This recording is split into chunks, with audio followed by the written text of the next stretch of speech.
மற்ற 2 பொண்ணுங்களுக்கும் கல்யாணம் நடக்கும்போது சாரு மட்டும் தனியா இருக்கிறது நல்லா இருக்காதுல்ல. சொல்ல போனா மற்ற 2 பொண்ணுங்களுக்கு முன்னாடியே அவளுக்கும் நாம கல்யாணம் முடிவு பண்ணியிருக்கணும். அத்தை சொல்றதும் சரிதாங்க. சாருவும் இப்போ நம்ம பொண்ணு தானே. அவ வாழ்க்கையில நாம தானே ஒரு முடிவு எடுக்கணும். நானும் அதை பத்தி தான் யோசிச்சுக்கிட்டு இருக்கேன்.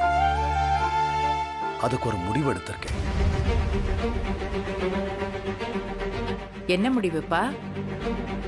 அதை நான் சொல்றதுக்கு முன்னாடி சாருவோட அப்பா அம்மாவும் இங்க இருந்தாங்கன்னா சரியா இருக்கும்னு நினைக்கிறேன். ஆ, அவங்கள வர சொல்லிடுங்க. ஆ. பார்வதி, உங்க அக்காவுக்கு ஃபோன் பண்ணி 2 பேரையும் இங்க வீட்டுக்கு வர சொல்லு. என்னன்னு சொல்லி வர சொல்றது அத்தை? சாருவை பத்தி நான் பேச வேண்டியிருக்குன்னு சொல்லி கூப்பிடுங்க. சரிங்க மாமா.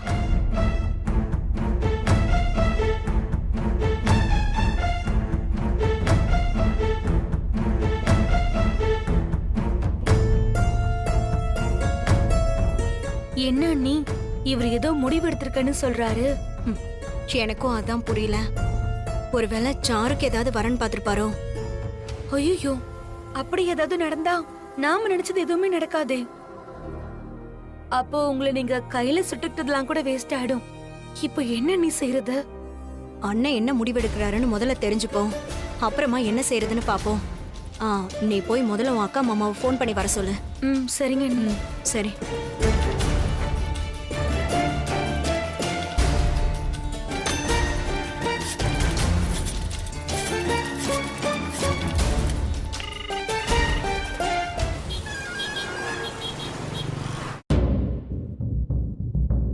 பெரியப்பா ஏதோ பேசணும்னு வர சொன்னதா பெரியம்மா சொன்னாங்க.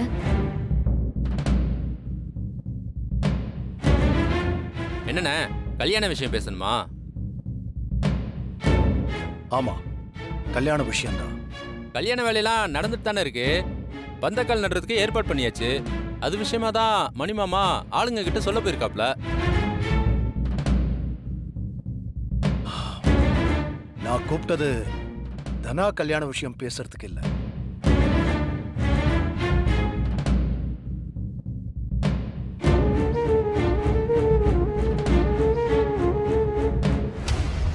தனா, கார்த்திக்கும் உனக்கும் கல்யாணத்தை கேன்சல் பண்ணிட்டு உனக்கு எனக்கும் கல்யாணம் பண்ணி வைக்க போறாரா?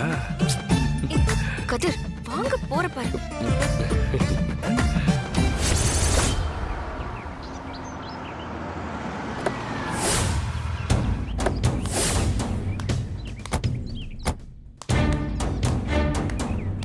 ஏங்க, இவங்க தான் சீனுக்கும் மாயாக்கும் நிச்சயம் பண்ணிட்டாங்களே. அப்புறம் எதுக்குங்க நம்மள இங்க வர சொன்னாங்க? தெரியலையே. ரகுராம் ஏதோ பேசணும்னு இங்க வர சொன்னதா சொல்லி உன் தங்கச்சி தானே ஃபோன் பண்ணி சொன்னா. ஒருவேளை சாருவை கூட்டிட்டு போக வர சொல்லிருப்பாங்களோ? அப்படி சொன்னா நம்ம கூட்டிட்டு போயிடலாங்க. சாரு இங்க இருக்கிறதே எனக்கு பிடிக்கல. டேய், விளையாடுறியா? சாருவுக்கு நான் தான் பொறுப்புன்னு அந்த ஆள் என்கிட்ட சொல்லியிருக்கான். அப்படி ஏதாவது ஏடா கூடமா பொண்ணை கூப்பிட்டு போடான்னு சொல்லி தான் பார்க்கட்டுமே. பஞ்சாயத்தை கூப்பிட்டு அவனை ஒரு வழி பண்ணிட மாட்டேன். ஏங்க, வா.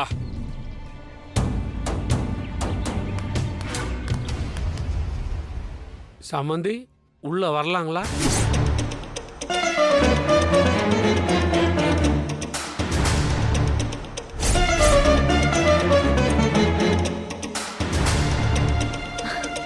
அப்பா,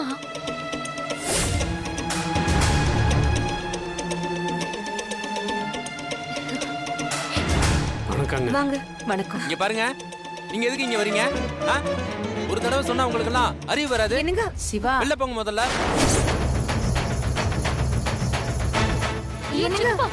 என்னங்க இருங்க, நான் தான் வர சொன்னேன். ஏய், நீ வர சொன்னியா?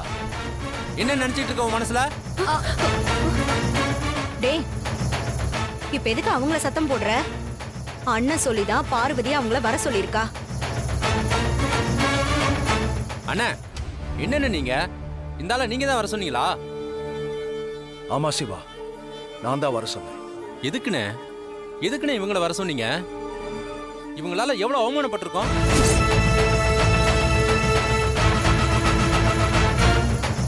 சிவா, அது முடிஞ்சு போன விஷயம். இப்போ அதை பத்தி எல்லாம் பேசி எதுவும் ஆக போறது இல்லைல்ல. உங்க அண்ணன் சாரு விஷயமா ஒரு முடிவு எடுத்திருக்காரு. அதனாலதான் அவங்கள வர சொல்லியிருக்காரு. நீங்க வாங்க, உட்காருங்க. உட்காருங்க.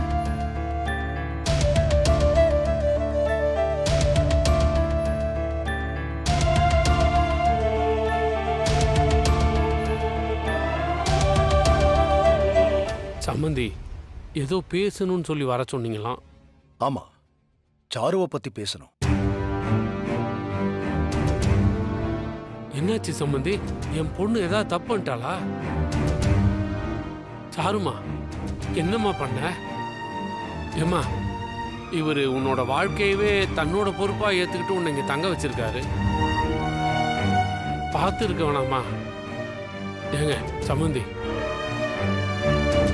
என் பொண்ணால் உங்களுக்கு ஏதாவது சங்கடம் இருந்தால் தயவு செஞ்சு சொல்லுங்க. நான் வேணா என் வீட்டுக்கு கூப்பிட்டு போயிடுறேன். சாருவால இங்க எந்த பிரச்சனையும் இல்லை. அப்பாடா.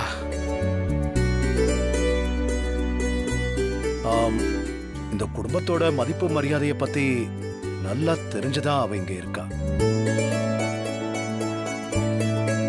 சொல்லப்போனா இந்த வீட்டு பொண்ணாவே அவ மாறிட்டா. அவனால இந்த குடும்பத்துக்கு நல்லது மட்டும்தான் நடக்கும். அவ இங்க இருக்கிறதுல எங்களுக்கு சந்தோஷம் தான். ஆனா அவ எப்பவுமே இங்கே இருந்துட முடியாது.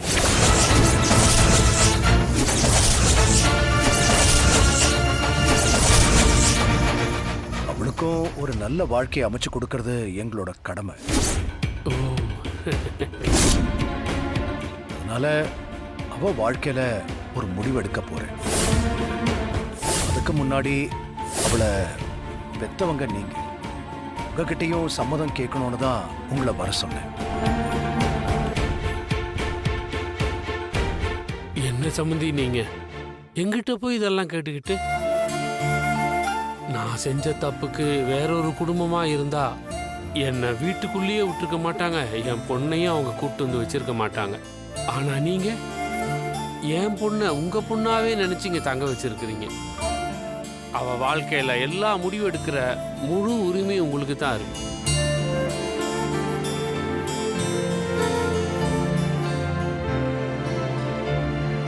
ஆமா, என்ன முடிவு எடுத்திருக்கீங்க? சாரு வாழ்க்கைக்கு பொறுப்பேத்துக்கிறேன்னு நான் வாய் வார்த்தையா சொல்லல, முழு மனசோட தான் சொன்னேன். அதுக்கான கடமையும் எனக்கு இருக்கு. இந்த வீட்டுல இருக்கிற மத்த 2 பொண்ணுங்களுக்கும் கல்யாணம் முடிவாயிடுச்சு. பெரியவங்க பண்ண தப்பால சாரு தான் அதிகமா பாதிச்சிருக்கா. முதல்ல அவளோட வாழ்க்கையை சரி பண்ணணும்.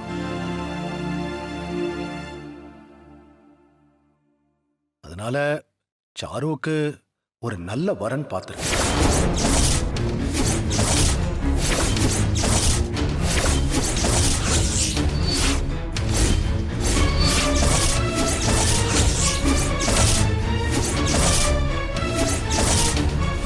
நாளைக்கு மாப்பிள்ளை வீட்டில இருந்து பொண்ணு பார்க்க வர.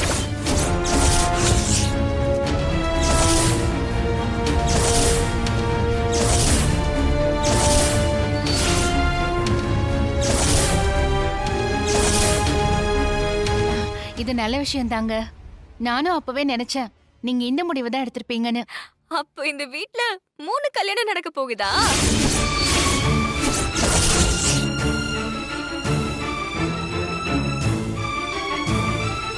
கரெக்டான முடிவு தான் எடுத்திருக்கீங்க மாமா. தெரிஞ்சோ தெரியாமலோ சாரு என்னால் அஃபெக்ட் ஆயிருக்கா. அந்த குற்ற உணர்வு எனக்கும் இருந்தது.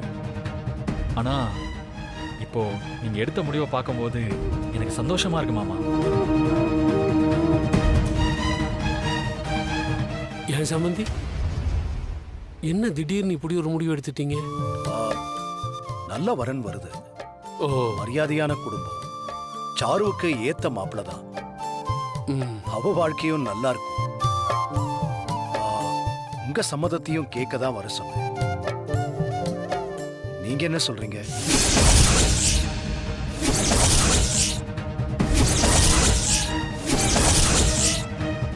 எனக்கு என்ன சொல்றதுன்னு தெரியல.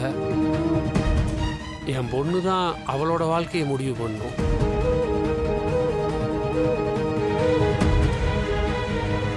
சாரு, நீ இந்த குடும்பத்துக்காக நிறைய விட்டு கொடுத்துருக்க. உனக்கு ஒரு நல்லது பண்ணணும்னு நாங்க நினைக்கிறோம். இதுல உனக்கு சம்மதமா?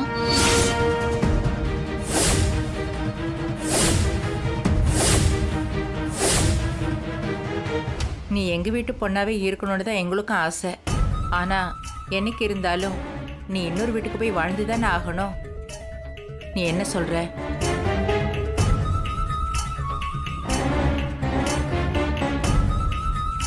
உங்க அப்பா பண்ண வேலைக்கு இன்னொருத்தங்களா இருந்தா உங்க குடும்பத்தோட ஒட்டுமொத்த சவகாசத்தையே முடிச்சிருப்பாங்க. ஆனா அண்ணன் உங்க மேல அக்கறை எடுத்து இவ்வளவும் பண்ணிக்கிட்டு இருக்காரு. அதையெல்லாம் புரிஞ்சுக்கிட்டு ஒரு நல்ல முடிவா சொல்லுங்க.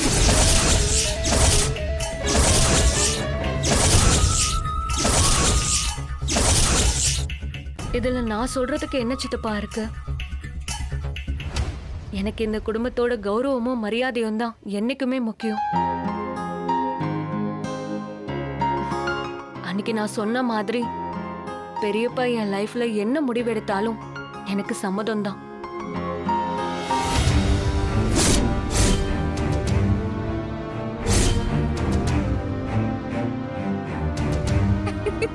Sir, congrats sir.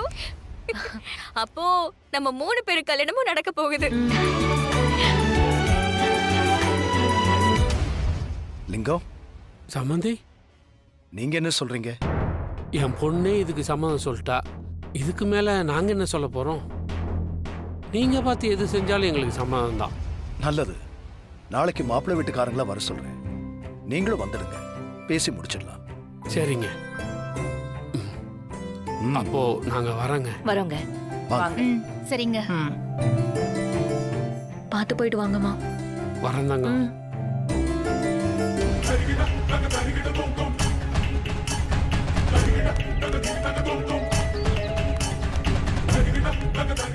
ஏங்க, என்னங்க இவர் இப்படி ஒரு குண்டை தூக்கி போடுறாரு? எனக்கும் புரியலடி. அந்த ஆள் கேட்கறத விட ஆனா நம்ம பொண்ணு சம்மதம் சொன்னாப்ப அதுதான் ஆச்சரியமா இருக்கு. பெரிய இடத்த பையனா இருந்தா பேசி முடிச்சிடலாமா? ஏய், அறிவோட தான் பேசுறியா? அவங்க சீர் சென்னமெல்லாம் செய்ய சொன்னா நாம எங்கடி போறது? பொண்ணை வேண்டான்னு சொல்லிட்டு போயிட்டாங்கன்னா நமக்கு தான் அசிங்கம். அப்ப என்னங்க பண்றது? நம்ம பொண்ணு காரணம் எல்லாமே இதுக்கு சம்மதம் சொல்லியிருக்க மாட்டான். ஏதோ ஒரு திட்டம் வச்சிருப்பா. நாளைக்கு வந்து என்ன நடக்குதுன்னு பார்த்துருவோம். வா.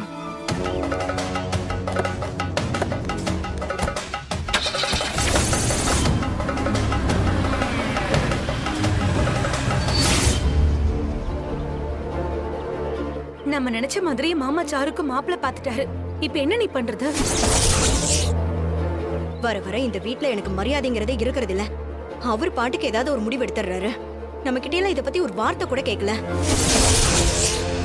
நாளைக்கு பொண்ணு பார்க்க வராங்கன்னு மாமா சொல்றாரு. இப்ப என்ன செய்ய போறோம் நம்ம? பார்வதி, இங்க வா. ஷோ, இவரு வேற. இதோ வரேங்க. இருங்க, நான் போய் என்னன்னு கேட்டுட்டு வரேன். போ.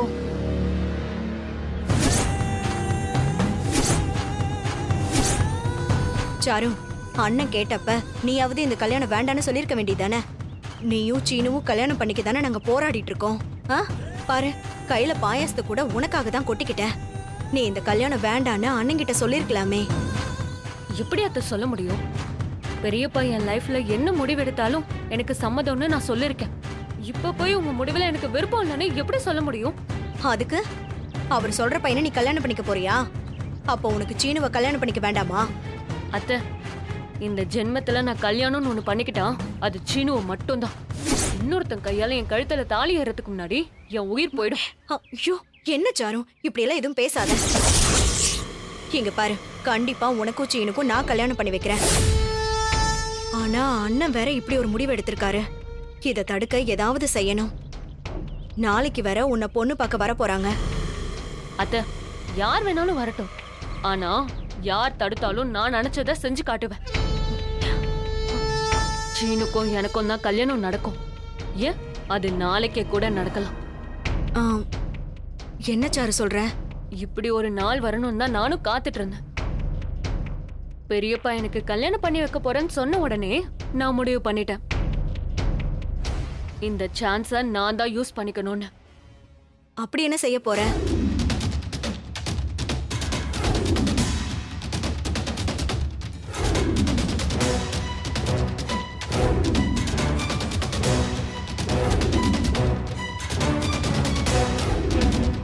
அப்புறம் நான் சொன்ன மாதிரியே நடக்கும். Super idea Charu. இப்படி நடந்தா அண்ணனும் வேற வழி இல்லாம சீனுவை உனக்கு தான் கல்யாணம் பண்ணி வைப்பாரு. ஹம், இது மட்டும் நடந்துருச்சுன்னா இந்த வீட்ல யாராலையும் உன்னையும் சீனுவையும் பிரிக்கவே முடியாது. இதுதான் நான் சீனுவை கல்யாணம் பண்ணிக்க சரியான வழி அத்தை. எனக்கும் அதான் தோணுது. ஆனா எல்லாமே சரியா நடக்குமா? இதால எதுவும் பிரச்சனை வந்துடாதே. எந்த பிரச்சனையும் வராது அத்தை. நான் நடத்தி காட்டுறேன்.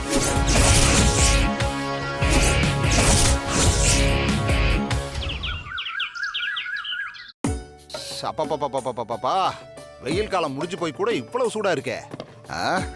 ஒரே கசகசகசன் இருக்கு.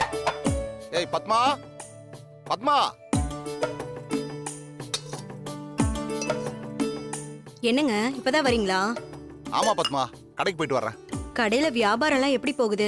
அமோகமா போயிட்டு இருக்கு பத்மா. இன்னைக்கு கடையில கூட்டம்னா கூட்டம், அவ்வளோ கூட்டம். நம்ம பையன் என்ன மாதிரி இல்லாம கடையை நல்லா நடத்திக்கிட்டு இருக்கான். இன்னும் வியாபாரம் சூப்பரா போக போகுது. தீபாவளி, சரஸ்வதி பூஜை, கிறிஸ்மஸ், புது வருஷம், பொங்கல்னு ஒரே பண்டிகை காலம்தான். கூட்டம் அள்ள போகுது. நல்ல விஷயம்தாங்க. திரும்பவும் உங்களை மாதிரி கடை ஆரம்பிச்சப்ப கொஞ்சம் பயமா தான் இருந்தது.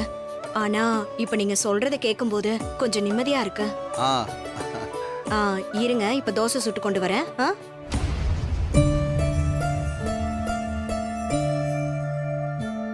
என்ன கேட்காமலேயே இவளே தோசை சுட போறேன்னு போறா? சிரிச்ச முகமா வேற இருக்காளே. இவ இப்படி இருக்க மாட்டாளே.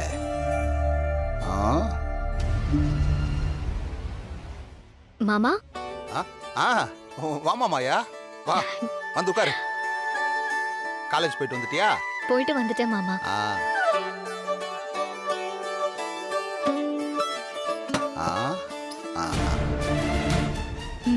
சாப்பிடுங்க. மாயா, நீ உட்காந்து சாப்பிடுமா? ஐயோ, மறுபடியும் தோசையா? நீ உட்காந்து சாப்பிடுமா? இல்ல மாமா, எனக்கு வேண்டாம். நான் இப்பதான் காஃபி குடிச்சேன். எனக்கு பசிக்கல. நீங்க சாப்பிடுங்க. மாயா நில்ல. எப்படி உனக்கு பசிக்காம போகும்? நீ இன்னும் சாப்பிடவே இல்ல. உட்காரு, நான் தோசை சுட்டு எடுத்துட்டு வரேன். பத்மா, நீயா தோசை சுட்டு தரேன்னு சொன்ன? பின்ன நான் சுடுற தோசை தான் அவளுக்கு பிடிக்கும்ல. நான் உள்ள சுட்டு வச்சிருக்கேன், எடுத்துட்டு வரேன். நீ உட்காரு. இல்ல அத்தை, உங்களுக்கு கையில அடிபட்டிருக்கு. உங்களுக்கு எதுக்கு கஷ்டம்? எனக்கு எந்த கஷ்டமும் இல்ல. நீ உட்காரு, நான் எடுத்துட்டு வரேன்.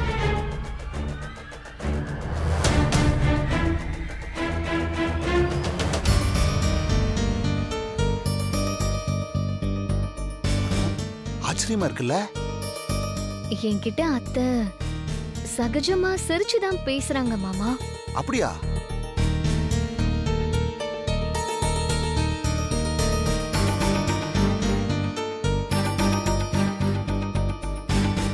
சூப்பரா இருக்கு.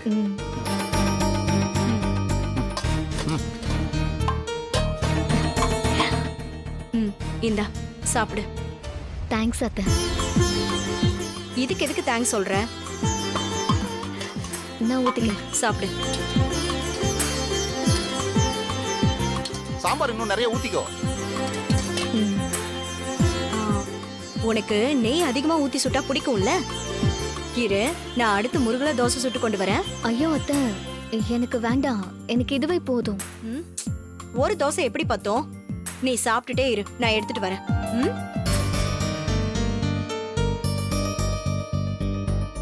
இவ இவ்வளவு அக்கறையா பேசுறான்னா ஏதோ நடந்திருக்க. நீ சாப்பிடுமா?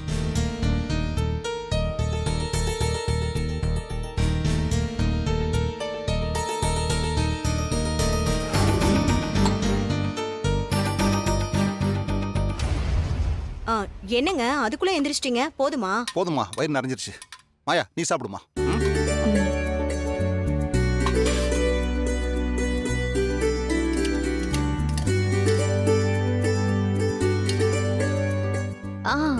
போதும் போதும் அத்தை. உனக்கு பிடிச்ச மாதிரியே முருகலான தோசை. நல்லா இருக்கா? நல்லா இருக்கா அத்தை?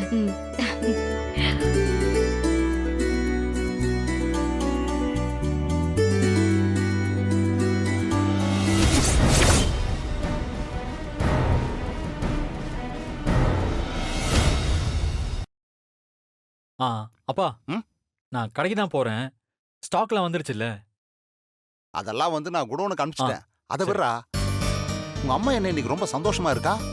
வீட்ல ஏதாவது நடந்துச்சா? ஆ, அது சாருவுக்கு மாப்பிள்ளை பார்த்துருக்காங்க. சாருக்கா? ஆமாப்பா, முதல்ல அவளுக்கு மேரேஜ் பண்ணிடலான்னு மாமா யோசிக்கிறாரு. அதான் சாருவோட அப்பா அம்மாவை வர வச்சு விஷயத்த சொன்னாரு. அவங்களும் ஓகே சொல்லிட்டாங்கப்பா. அதுக்கு சாரு என்ன சொன்னா? அவளும் மாமா என்ன சொன்னாலும் ஓகேன்னு சொல்லிட்டா. ஓ, இதுதான் விஷயமா? சரிப்பா, வந்த ஸ்டாக்குக்கெல்லாம் பணம் கொடுக்கணும். நான் கடைக்கு கிளம்புறேன். சரிப்பா, நீ போய் ஆ, சாப்பிட்டு சரி. போ. பத்மா சந்தோஷத்துக்கு அப்ப இதுதான் காரணமா? சாருவுக்கு வேற கல்யாணம் பண்ணி வைக்க இவ ஒத்துக்க மாட்டாளே. அப்ப ஏதோ திட்டம் போடுறாளுங்க. அவகிட்டயே போட்டு வாங்கி பார்ப்போம். அண்ணே, மாப்பிள்ளை வீட்டுக்காரங்க வந்துட்டாங்க. வணக்கங்க. வாங்க உட்காருங்க. ஐயா, நாங்க உட்கார்ந்து பேசுறதுக்காக வரல. உங்க வீட்டு பொண்ண எங்களுக்கு வேண்டான்னு சொல்றதுக்காக தான் வந்திருக்கோம். ஏன் இப்படி சொல்றீங்க? உங்க பொறுப்பை எங்க தலையில கட்ட பாக்குறீங்களா? இவனுக்கு நிச்சயம் பண்ணுவீங்க, இதே வீட்டுல இந்த பொண்ணு இருக்கும். எல்லாம் முடிஞ்சதுக்கு அப்புறம் ஏன் தலையில கட்ட பார்ப்பீங்களா? நல்ல குடும்பம்னு நினைச்சேன், இவ்வளவு மோசமான குடும்பமா இருக்கீங்க.